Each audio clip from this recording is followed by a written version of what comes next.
Hello दोस्तों, welcome back to Satya classes. मैं सतवीर सिंह। आज हमारा जो टॉपिक है वो उत्तराखंड स्पेशल से रहेगा, अनुसूचित जाति जनजातियों से। ठीक है ना। तो जितने भी क्वेश्चन आपके इसमें बनेंगे वो सारे के सारे क्वेश्चन इसमें होंगे आपके। और उत्तराखंड की अनुसूचित जाति और जनजाति से संबंधित जो भी आपके क्वेश्चन है वो 2-3 वीडियो में कवर करूंगा। इस वीडियो में आपके 25 क्वेश्चन आएंगे।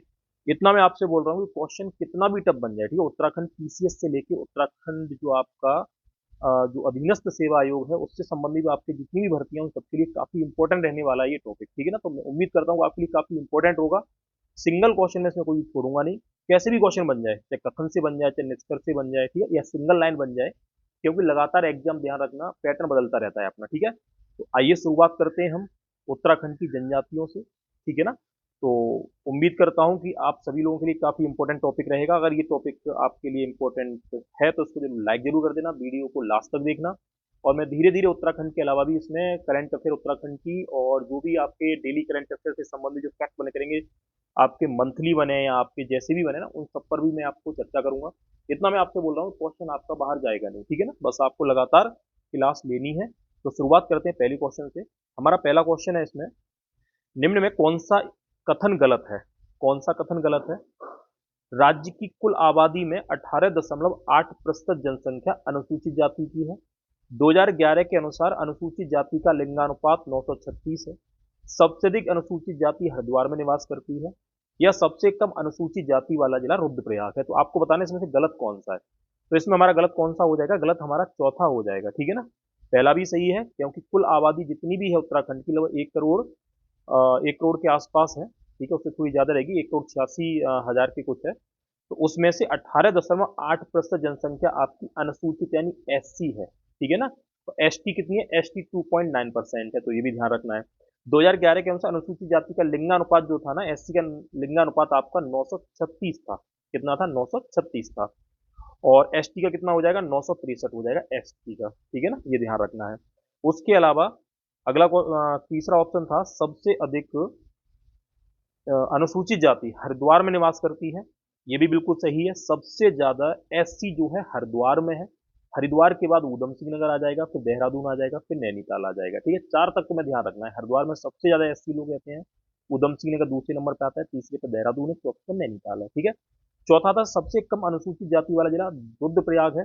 बिल्कुल नहीं है। सबसे कम अनुसूचित जाति वाला जो जिला है वो आपका चंपावत है। कौन सा हो जाएगा, चंपावत। दूसरे नंबर पर पड़ेगा आपका रुद्रप्रयाग। तीसरे पर आपका कौन सा है, बागेश्वर है। ध्यान रखना है कौन सा है, बागेश्वर है। और चौथे नंबर पर कौन सा रहेगा आपका, चमोली रहेगा। तो चौथा चमोली है, ध्यान रखना। तो सबसे कम अनुसूचित जाति वाला जिला कौन सा है, चंपावत है, फिर रुद्रप्रयाग है, फिर बागेश्वर है। ठीक है, समझ में आया। चलो बढ़ते हैं हम अगले क्वेश्चन की ओर। हमारा अगला क्वेश्चन है क्वेश्चन नंबर 2। ठीक है ना। तो क्वेश्चन नंबर 2 जो है, पढ़ते हैं। राज्य में लोकसभा में कितनी सीटें अनुसूचित जाति के लिए आरक्षित हैं। ठीक है, किसके लिए, अनुसूचित जाति के लिए, एसटी के लिए आरक्षित हैं। 1, 2, 3 या 4। तो लोकसभा में देखा जाए तो कुल मिला के 5 सीटें हैं उत्तराखंड में। कितनी है, 5। 5 में से एक सीट जो है ना, एक सीट आपकी किसके लिए है, एससी के लिए आरक्षित है। कितनी है, एक सीट आपकी एससी के लिए आरक्षित है। ये आपको ध्यान रखना है। ठीक है ना। कितनी, केवल एक सीट, किसमें, लोकसभा में। चलो अगला क्वेश्चन देखते हैं। क्वेश्चन नंबर हमारा तीसरा, राज्य की विधानसभा में कितनी सीटें आरक्षित हैं। किसके लिए, एससी के लिए। ठीक है ना। किसके लिए भी ध्यान रखना है, एससी के लिए आरक्षित है। तो 10 है, 2 है, 15 है, 13 है। तो इसमें एससी के लिए पूछी गई है तो आपकी 13 हो जाएगी। अगर कुल पूछी जाए कितनी आरक्षित है, तो 70 सीटें हैं पूरी आपकी विधानसभा में, जिनमें से लगभग आपकी 15 सीटें जो आरक्षित हैं। 15 सीटें आरक्षित है, जिसमें से 13 एससी के लिए हैं और 2 सीटें आपकी किसके लिए हैं, एसटी के लिए हैं। ठीक है ना। एक चक्राता, एक नानक मत्ता। ये ध्यान रखना, 2 एसटी वाली पूछी जाती हैं। 13 सीटें आपकी ज्यादा हो जाएगी तो ज्यादातर ये एग्जाम में पूछा नहीं जाता है, तो इतना ध्यान रखना है। ठीक है। क्वेश्चन नंबर देखते हैं तीसरा के बाद चौथा क्वेश्चन क्या है हमारा, देखते हैं एक बार। क्वेश्चन है, निम्न में से कौन सा कथन गलत है। पहला, उत्तराखंड विधानसभा में अनुसूचित जनजाति के लिए 2 सीटें आरक्षित हैं। राज्य में अनुसूचित जाति के लिए 19% आरक्षण का प्रावधान है। अनुसूचित जाति में औसत साक्षरता 74.4% है। यह अनुसूचित जाति में सबसे अधिक साक्षरता ऊधम सिंह नगर में है। तो ये आपका क्वेश्चन रहा। इसमें पूछा है कि गलत कौन सा है। तो अगर देखा जाए कि इसमें साक्षरता जो है ना, वो सबसे अधिक पूछी गई है। ये ऊधम सिंह नगर में तो हो ही नहीं सकती, ठीक है ना, ऊधम सिंह नगर में नहीं हो सकती।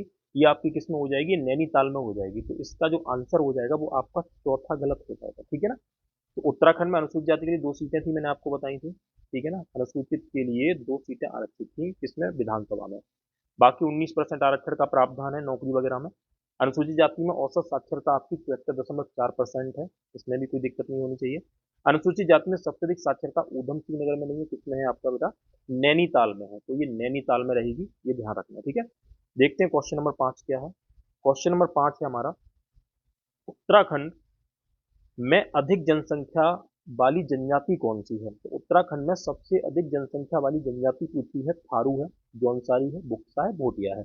तो उत्तराखंड में सबसे अधिक जनसंख्या जो है वो किसकी है, वो थारू की है। तो थारू जनजाति सबसे बड़ी जनजाति है। दूसरे नंबर पर आपकी जौनसारी आती है, ठीक है, जौनसारी आती है। 5 प्रमुख जनजातियां हैं, थारू है, जौनसारी है, बुक्सा है, भोटिया है और एक राजी और है ना।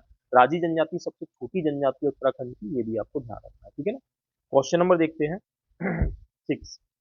क्वेश्चन नंबर 6 है, प्रदेश में सबसे कम जनसंख्या वाला या वाली जनजाति कौन सी है। सबसे कम पूछी है, थारू, राजी, बनरोत या बोक्सा। तो इसका आंसर हमारा क्या हो जाएगा बेटा, दूसरा हो जाएगा, राजी। और राजी को ही बनरोत कहा जाता है। राजी जनजाति जो है ये नेपाल के आसपास पिथौरागढ़ जो है, पिथौरागढ़ ध्यान रखना, ठीक है ना, पिथौरागढ़, तो वहां निवास करती है, ठीक है ना। पिथौरागढ़ जो है कुमाऊं में पड़ता है, तो कुमाऊं साइड में निवास करती है पिथौरागढ़ में, ठीक है, राजी जनजाति। तो ये भी आपको ध्यान रखना है। बढ़ते हैं हम अगले क्वेश्चन की ओर। क्वेश्चन नंबर हमारा है 7। निम्न में से जनजाति और जिले का कौन सा जोड़ा गलत है, ठीक है ना। तो जौनसारी देहरादून, थारू ऊधम सिंह नगर, भोटिया नैनीताल में, राजी पिथौरागढ़ में। तो ये पूछा गया इनमें से जोड़ा कौन सा गलत हो जाएगा। तो जौनसारी की सबसे अधिक जनसंख्या आपकी देहरादून में है, कोई दिक्कत नहीं है। थारू जनजाति की सबसे अधिक जनसंख्या ऊधम सिंह नगर में है, ठीक है ना, ऊधम सिंह नगर हो गया, नैनीताल हो गया, अल्मोड़ा हो गया, तो ये पूरी बेल्ट में यहाँ पाई जाएगी, ठीक है ना। भोटिया जनजाति जो है नैनीताल में बिल्कुल भी नहीं है भैया, क्योंकि भोटिया जनजाति बिल्कुल उत्तर में है ना। ये जनजाति आपकी कहाँ पर है, ये उत्तरकाशी, ध्यान रखना, उत्तरकाशी जिले में सबसे ज्यादा है। उत्तरकाशी है, चमोली है ना, चमोली हो जाएगा। पिथौरागढ़ हो जाएगा, तो पिथौरागढ़ है, तो यहाँ पर भी यानी बिल्कुल उत्तर में पाई जाती है भोटिया जनजाति। तो हमारा तीसरा गलत हो जाएगा। राजी जो मैंने अभी बताया था, पिथौरागढ़ जो पड़ता है वहां पर पाई जाती है, जो नेपाल के बॉर्डर के आसपास है। तो ये ध्यान रखना है, इसमें हमारा कौन सा सही हो जाएगा, तीसरा। तो तीसरा हमारा इसमें जोड़ा क्या हो जाएगा, गलत हो जाएगा, ठीक है ना। चलो क्वेश्चन नंबर 8 क्या है, देखते हैं। निम्न में से कौन सा कथन गलत है। राज्य में अनुसूचित जनजाति का लिंगानुपात यानी एसटी का लिंगानुपात 963 है। राज्य में 2.9% अनुसूचित जनजाति निवास करती है। अनुसूचित जनजाति में 73.9% साक्षरता पाई जाती है। चौथा हो जाएगा, सर्वाधिक अनुसूचित जनजाति रुद्रप्रयाग और सबसे कम ऊधम सिंह नगर में निवास करती है। तो पूछा है गलत क्या है बेटा। तो देखो पहला तो सही है, 963 आपका एसटी का लिंगानुपात है, कोई दिक्कत नहीं है। 2.9% पाई जाती है, ये भी सही है। इसमें जो साक्षरता है वो 73.9% है, इसमें भी कोई दिक्कत नहीं है। इसमें चौथा गलत हो जाएगा, सर्वाधिक अनुसूचित यानी एसटी जनजाति जो है वो ऊधम सिंह नगर में है। तो ऊधम सिंह नगर में सबसे अधिक एसटी है और सबसे कम जो है वो बेटा रुद्रप्रयाग में। तो ये उल्टा हो गया है, तो ध्यान रखना, इसमें हमारा चौथा गलत हो जाएगा, ठीक है। तो सबसे ज्यादा पूछा जाए तो ऊधम सिंह नगर में, उसके बाद देहरादून में है, फिर पिथौरागढ़ में है। सबसे कम पूछा जाए तो आपकी रुद्रप्रयाग में है, उसके बाद आपका टिहरी गलवार और आपका अल्मोड़ा, ठीक है ना। चलो क्वेश्चन नंबर देखते हैं। अगला क्वेश्चन हमारा रहेगा क्वेश्चन नंबर 9। 9 क्वेश्चन क्या देखते हैं, राज्य में सबसे ज्यादा लिंगानुपात किस जनजाति में है। तो राज्य में सबसे ज्यादा लिंगानुपात पूछा है तो थारू, भूटिया, जौनसारी या बोक्सा। तो इसमें अगर देखा जाए तो सबसे ज्यादा लिंगानुपात आपका भोटिया जनजाति में हो जाएगा, ठीक है ना। तो इसका आंसर हो जाएगा भोटिया जनजाति। ये घुमंतु जनजाति के नाम से जानी जाती है। इसमें ऋतु प्रवासी पाया जाता है। 1962 में चीन युद्ध के समय यानी उसके बाद ये भोटिया जनजाति का तिब्बत के साथ व्यापार भी खत्म हो गया, तो ये तिब्बत से व्यापार भी करते थे भोटिया जनजाति, है ना। तो ये भी आपको ध्यान रखना है, ठीक है। सबसे बड़ी तो थारू है, दूसरी सबसे बड़ी कौन सी है, जौनसारी है। और गढ़वाड़ मंडल की भी सबसे अधिक जनजाति जो है वो कौन सी है, वो जौनसारी पाई जाएगी। चलो क्वेश्चन नंबर देखते हैं 10। गढ़वाल क्षेत्र का सबसे बड़ा जनजाति समूह कौन सा है। थारू है, जौनसारी है, राजी है या बोक्सा है। तो इसके बारे में अगर देखा जाए तो गढ़वाल क्षेत्र का सबसे बड़ा जनजाति समूह जो है ये कौन सा हो जाएगा, जौनसारी ही हो जाएगा। तो जौनसारी जो है गढ़वाल जो मंडल पड़ता है उसमें सबसे बड़ा जनजाति समूह, और ये सबसे अधिक कहाँ रहती है, देहरादून में, है ना। तो देहरादून जो है, देहरादून तो यहाँ ये सबसे अधिक निवास करती है। और देहरादून में जौनसार बावरचल क्षेत्र पड़ता है, कालसी है, चक्राता है ना, तो यहाँ के आसपास क्षेत्र में सबसे ज्यादा ये रहती है। और ये दूसरा सबसे बड़ा जनजातीय समूह है कौन सा, जौनसार। तो ये ध्यान रखना है आपको, ठीक है ना। चलो बढ़ते हैं हम अगले क्वेश्चन की ओर। क्वेश्चन हमारा है 11 क्या है, जौनसारी को कितने वर्गों में बांटा गया है। तो इसमें पूछा गया कि जौनसारी जनजाति है वो उसे कितने वर्गों में बांटा गया है, 2, 3, 4 या 5। तो इसका हमारा आंसर क्या हो जाएगा, आंसर हो जाएगा हमारा 3 वर्गों में बांटा गया है। अब 3 वर्गों में कौन सा बांटा गया है, तो एक तो कहा जाता है खसास, कहा जाता है खसास सबसे उच्च वर्ण होता है, ध्यान रखना इसमें आपके ब्राह्मण राजपूत आते हैं। दूसरे हैं कारीगर, है ना, कारीगर हैं, कारीगर में आपके जो भी मतलब सोनार हैं, लोहार हैं, जोगी हैं, बागजी हैं, बढ़ई है, ये सब आपके कारीगर में आ जाएंगे। तीसरा हो जाएगा हरिजन, है ना, हरिजन। हरिजन में आपका यही है जो कोली है, मोची है, कोल्टा है, डोम है, तो हरिजन जो है ना ये सबसे निम्न में आ जाएगा। लेकिन तीनों की जो स्थिति है ना वो प्रतिष्ठा सबकी बराबर है समाज में। तो ये ध्यान रखना है जौनसार में कितने वर्गों में बांटा गया है, 3 वर्गों में। सबसे उच्च आपका कौन सा है, खसोस है, फिर कारीगर है, फिर हरिजन है। तो ये भी आपको ध्यान रखनी है, ठीक है ना। चलो बढ़ते हैं हम अगले क्वेश्चन को। क्वेश्चन नंबर है हमारा 12। 12 क्या है, बेवी की, बोईदोदी की और वाजदिया विवाह किस जनजाति में प्रचलित है, ठीक है ना। तो जौनसारी, भोटिया, थारू या राजी। तो इस प्रकार के जो विवाह हैं ये आपके प्रचलित किस में हो जाएंगे, तो ये भी आपका जौनसारी जनजाति में प्रचलित है, ठीक है ना। बीबी की और बोईदोदी की और बाजदिया विवाह, ये तीनों ध्यान रखनी है जौनसारी में है, ठीक है। तब काफी शानो शौकत से जो विवाह किया जाता है वो कौन सा है, वो आपका हो जाएगा वाजदिया। तो वाजदिया विवाह जो है ये काफी शानो शौकत से किया जाता है, ठीक है ना। और इसमें सबसे साधारण विवाह जो हो जाएगा वो हो जाएगा आपका वेवाकी। तो वेवाकी सबसे साधारण विवाह है और सबसे शानो शौकत वाला कौन सा है, वाजदिया। तो ये पॉइंट भी आपको ध्यान रखना है, ठीक, इसमें है जौनसारी जनजाति में, ठीक है ना। बढ़ते हम क्वेश्चन नंबर 13 क्या है देखने एक बार। निम्न में से कौन सा कथन गलत है, महासू जौनसारी का प्रमुख देवता है ना। हनोल थारू का प्रमुख देवालय है, हनोल थारू जनजाति का प्रमुख देवालय है। देहरादून में रहने वाली जौनसारी स्वयं को पांडवों का वंशज मानते हैं। विष्णु पंचाई जागड़ा, अठोई और माघ त्योहार जौनसारी जनजाति से संबंधित है। पूछा है गलत कौन सा है, तो देखो इसमें जो गलत है वो हमारा दूसरा गलत हो जाएगा, क्योंकि हनौल नाम का जो ये मतलब देवालय है वो थारू का नहीं है, ये आपका जौनसारी जनजाति का है। किसका है, जौनसारी। तो जौनसारी जनजाति का ये आपका देवालय है। बाकी महासू जो है ना, ये शिव को कहा जाता है, महासू जो है शिव को कहा जाता है, जौनसारी का प्रमुख देवता है।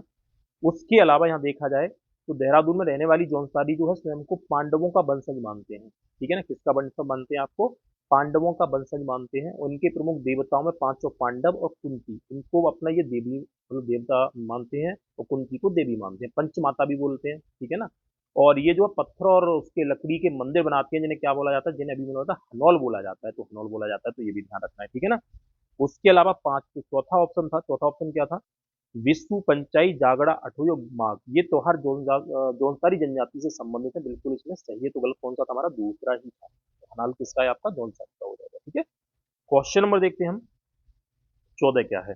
14 है, खुमरी नामक समिति का संबंध किस जनजाति से है। तो खुमरी नाम की जो समिति है ये ग्राम पंचायत की जगह होती थी, अब तो थोड़ा कम हो गया है। थारू, बोक्सा, जौनसारी या राजी। तो खुमरी नाम की जो समिति है ये जौनसारी समुदाय से संबंधित है, ठीक है ना।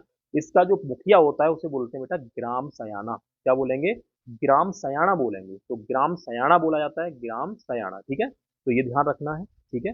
ये क्वेश्चन आपका कई बार पेपर में पूछा भी गया है, कई पेपरों में आया भी है, ठीक है। क्वेश्चन नंबर देखते हैं 15 क्या है। 15 है, केदार सिंह मतलब बेमेल बताओ इनमें से गलत मेल कौन सा हो जाएगा।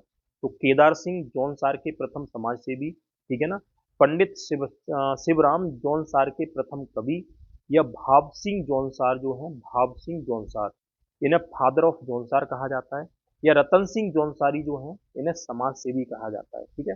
तो इसमें ये पूछा गया है कि गलत बताओ, तो गलत कौन सा हो जाएगा, तो गलत इसमें हो जाएगा हमारा चौथा ही हो जाएगा। केदार सिंह जो है ये आपके जौनसार के प्रथम समाज सेवी हैं, इसमें कोई डाउट नहीं है। पंडित शिवराम जो है जौनसार के प्रथम कवि हैं, इसमें भी कोई डाउट नहीं है। भाव सिंह जौनसार जो है फादर ऑफ जौनसार के नाम से जाने जाते हैं।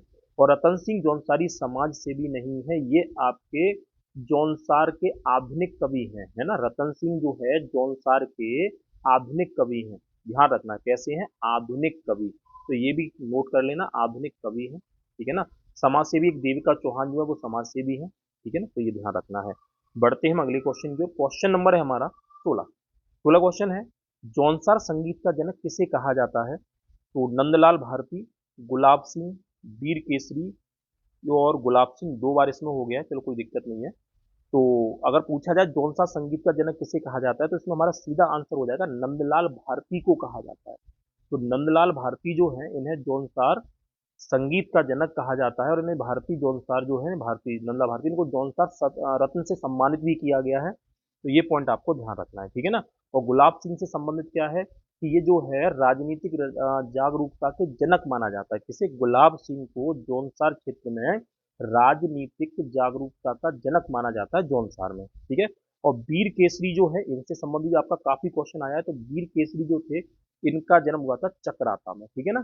चक्राता में हुआ था, और ये आजाद हिंद फौज से संबंधित थे, ठीक है ना। बाद में क्या हुआ था कि इनको फांसी की सजा दी गई थी 3 मई को। तो 3 मई 1945 को फांसी की सजा दी गई थी, जिसके बाद जो है 3 मई को इनका बलिदान दिवस जो है चौली थाल में चौली थाल जो है उसमें मनाया जाता है। वीर केसरी के नाम से जो मेला लगता है ना, वो 3 मई को चौली थाल में लगता है। ध्यान रखना, बलिदान दिवस के रूप में। किसका? केसरी, वीर केसरी का। तो ये पॉइंट आपको ध्यान रखने हैं, ठीक है। क्वेश्चन नंबर देखते हैं 17 क्या है? क्वेश्चन 17 है, निम्न में से कौन सा गलत है?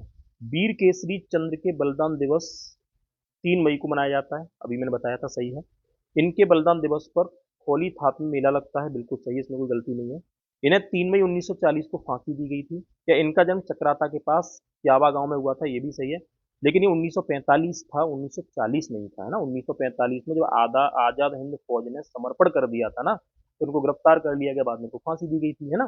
तो आजाद हिंद फौज जो थी, आजाद हिंद फौज जो थी, इसने 1945 में आत्मसमर्पण कर दिया, जिसमें लाल किले पर मुकदमा भी चलाया गया था, है ना। लाल किले पर मुकदमा भी चलाया गया था 1945 में। उसमें वेवेल थे, उसमें गवर्नर जनरल कौन थे? वेवेल थे, मतलब वायसराय, उन्होंने माफ कर दिया था। और जो क्या नाम है, इनके जो प्रमुख वकील थे उनका नाम था भूलाबाई देसाई, है ना। और मोइरंग जो है, एक ध्यान रखना, मोइरंग, तो मोइरंग कहाँ पड़ता है? मणिपुर में पड़ता है। तो यहाँ पर आजाद हिंद फौज ने अपना तिरंगा भी फहराया था, है ना। तो मोइरंग स्थान का पड़ता है, मणिपुर में पड़ता है, जहाँ पर आजाद हिंद फौज ने अपना तिरंगा भी फहराया था।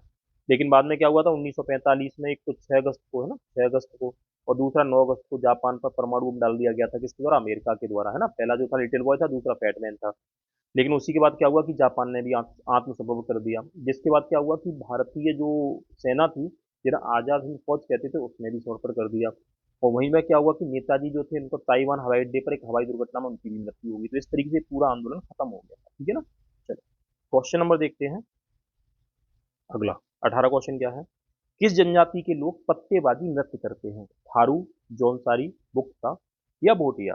तो इसमें जो है इसका आंसर हो जाएगा जौनसारी। तो जौनसारी लोग जो है ये पत्तेबाजी नृत्य करते हैं, क्योंकि त्योहार मनाते हैं। दिवाली का लगभग जो होता है, दिवाली के 1 माह बाद बूढ़ी दिवाली मनाते हैं।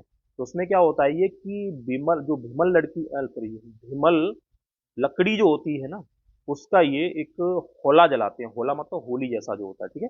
होला जलाते हैं, और उससे जो है पांडवों एवं महासु देवता के गीत गाते हैं। फिर ये क्या करते हैं, फिर से खेत में ले जाकर इसको वहां रखते हैं, और वहीं पर एक नृत्य होता है, इसका नाम है पत्तेबाजी नृत्य। तो ध्यान रखना, पत्तेबाजी नृत्य जौनसारी जनजाति करती है, जो होली के 1 महीने बाद एक आपका बूढ़ी दिवाली, दिवाली, तो दिवाली के 1 महीने बाद बूढ़ी दिवाली जब मनाते हैं, तो होला जलाते हैं, तब ये खेत में नृत्य करते हैं। कौन सा? पत्तेबाजी नृत्य। तो इतने पॉइंट आपको ध्यान रखने हैं। चलो बढ़ते हैं हम अगले क्वेश्चन की ओर। क्वेश्चन नंबर है हमारा 19, किस जनजाति में लड़की को पितृगृह यानी पिता के घर में भिहंती और विवाह के बाद रयांती कहा जाता है? तो कौन सी ऐसी जनजाति है जहां पर पहले भिहंती और बाद में विवाह के बाद रयांती कहा जाता है? तो जौनसारी, थारू, बोटिया या बोक्सा? तो इसका सही आंसर क्या हो जाएगा हमारा? जौनसारी ही हो जाएगा। तो इसका क्या हो जाएगा? जौनसारी हो जाएगा, ठीक है ना। तो इसमें क्या था, पहले बहुपति विवाह प्रचलित था इसमें, है ना, किसमें? जौनसारी जनजाति में, लेकिन बाद में ये भी खत्म हो गया। चलो क्वेश्चन नंबर देखते हैं 20 क्या है? क्वेश्चन नंबर 20 है आपका, एक मिनट, इनमें से कौन सा मेला जौनसारी जनजाति नहीं मनाती? तो कौन सा ऐसा मेला है जो जौनसारी जनजाति नहीं मनाती? बिस्टू या बैसाखी मेला, नुडाई, अठुई या जतरियाड़ो मोर, या ये सभी मनाए जाते हैं? तो जौनसारी जनजाति जो है ये सभी मेले मनाती है ना। बिस्टू यानी बैसाखी, तो वैसाखी मतलब ये वैसाख के उसमें मनाया जाता है, जिसको गणयात भी बोलते हैं। क्या बोलते हैं? गणयात भी बोलते हैं। तो ये भी तुम्हें ध्यान रखना है बिस्टू वैसाखी मेला को। और ये मेला काफी फेमस है, जौनसार बाबर का सबसे बड़ा मेला कहा जाता है बिस्टू या वैसाखी मेला, ठीक है। बिस्टू या वैसाखी मेला काफी मतलब फेमस है, 4 दिन तक लगातार मनाया जाता है, ठीक है ना, जिसमें कई प्रकार के मेले लगते हैं। दूसरा आपका है नुड़ाई। तो नुड़ाई जो है, ये नुड़ाई आपका ये भी मनाया जाता है। एक जागड़ा है, जागड़ा भी ध्यान रखना, जागड़ा। तो जागड़ा जो है ये महासू देवता से संबंधित है, महासू मतलब शिव से संबंधित है, ठीक है ना। अठोई जो है ना, अठोई ये जन्माष्टमी है, अठोई जो है ना ये जन्माष्टमी को अठोई कहा जाता है, तो ये पॉइंट भी आपको ध्यान रखना है। और नुड़ाई जो है ना ये सावन के महीने मनाया जाता है, ये भी क्वेश्चन पूछा जाता है, ठीक है ना। अठोई आपका जन्माष्टमी है। और जतरियाड़ो जो मोड़ है ना, ये आपका लगभग 25 साल में एक बार मनाया जाता है और काफी बड़ा मेला होता है ये। तो इतने पॉइंट आपको ध्यान रखने हैं, ठीक है। बढ़ते हैं हम अगले क्वेश्चन की ओर। क्वेश्चन नंबर है हमारा 21। मैंने बोला 25 क्वेश्चन आपके रहेंगे। 21 है, परात नृत्य या हारूल, रासो, घुमसू, मेला आदि नृत्य कौन सी जनजाति करती है, मतलब झेला, सॉरी झेला आदि नृत्य कौन सी जनजाति करती है? थारू, बुक्सा, जौनसार या भोटिया। तो परात नृत्य या हारूल नृत्य, रासो, घुमसू और झेला, ये नृत्य आपकी जौनसारी जनजाति के द्वारा किए जाते हैं, ठीक है, ध्यान रखना। अंडे कांडे, पत्तेबाजी, झेला, रास रासो, बराड़ी गांडिया, ठुमकिया, है ना। और उसके अलावा मरोज है, तांती है, झेला है, छोड़ो है, ये काफी नृत्य आपकी कौन सी जनजाति करती है? जौनसाई जनजाति में बहुत तो त्योहार मनाए जाते हैं, बहुत सारे, और आपके बहुत सारे नृत्य किए जाते हैं, ठीक है ना। क्वेश्चन नंबर है हमारा 22, क्या है इसमें देखते हैं 22 में। 22 आपका है, निम्न में से कौन सा कथन गलत है? तो जौनसार पुरुष झंगोली और झुंगुआ पहनते हैं, थारू जनजाति के पुरुष बड़ी चोटी रखते हैं, बजहर नाम का त्योहार थारू मनाते हैं, जौनसारी स्वयं को महाराणा प्रताप का वंशज कहते हैं। तो पूछा गया है कि गलत कौन सा बेटा? तो इसमें हमारा गलत कौन सा हो जाएगा? चौथा ही हो जाएगा, क्योंकि महाराणा प्रताप का वंशज जो है ना ये थारू लोग मानते हैं स्वयं को, ठीक है। जो चित्तौड़गढ़ के रहने वाले थे, तो बताया जाता है कि ये लोग जो थे लंका के युद्ध में गए थे, तो वहां से ये कांपने लगे थर थर, तो वहां से थारू बन गया। कोई बोलते हैं ये किरात वंश के संबंधित है, किरात वंश से भी संबंधित बोले जाते हैं। तो इसमें जौनसार स्वयं को महाराणा प्रताप का वंशज नहीं मानते, कौन मानते? थारू मानते हैं। बाकी सारे क्वेश्चन सही हैं। झंगोली और ढिकुआ पहनते हैं जौनसार पुरुष, ठीक है। झंगोली क्या होता है? एक पजामा होता है ऊनी, और डिगुआ क्या होता है? एक ऊनी टोपी होती है। तो डिगुआ जो है ना ये आपका ऊनी टोपी है, और झंगोली जो है ना ये आपका ऊन का पजामा है जो ये लोग पहनते हैं, ठीक है ना। और थारू जनजाति के पुरुष जो बड़ी चोटी रखते हैं कि स्वयं को ये हिंदू धर्म से संबंधित ज्यादा मानते हैं।